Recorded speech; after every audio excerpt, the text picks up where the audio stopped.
how can we write a gripping last chapter where the reader doesn't ask questions, that's it? Or what's next for a standalone novel? Okay, so this is a funny question to me just because I feel like my standalone novels do have sort of a nice, complete ending, and yet it never fails. I get so many emails from readers asking me to write a sequel.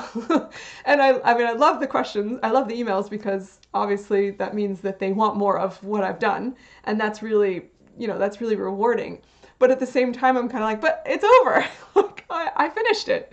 They had their arc. They had their story. They ended in a good place. Like, why would you want to mess up their life again? Because that's what I'm going to have to do if I write a sequel. I'm going to have to mess up their life again and give them a whole new arc.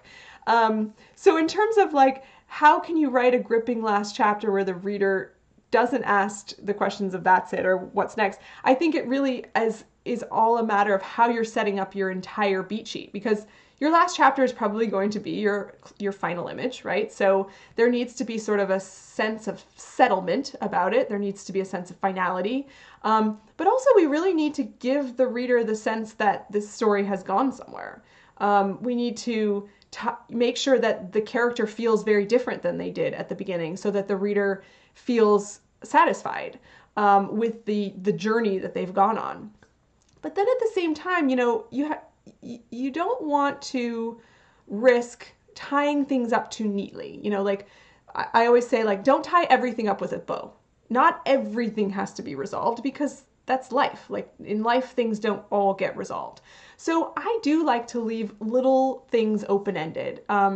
Things that, maybe the reader didn't think, maybe the reader thought was going to be resolved and it wasn't. They're never the big picture items. They're never like the big goal or the big conflict or the theme that I've set up. Like the character doesn't end the story without actually having learned the lesson. But there might be other little things that they've sort of abandoned along the way as not important.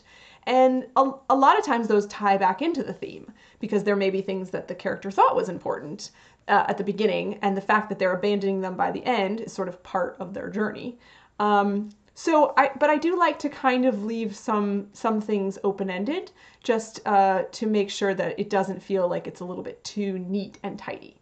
So I think that's kind of the balance you have to strike, is you have to close up enough threads where the reader feels satisfied, but leaving enough of the smaller things open that the reader doesn't feel like, well, that was too easy or that was too clean at the end.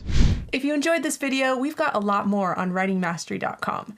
Check the description for links to our blog, free writing tools, and more. Happy writing.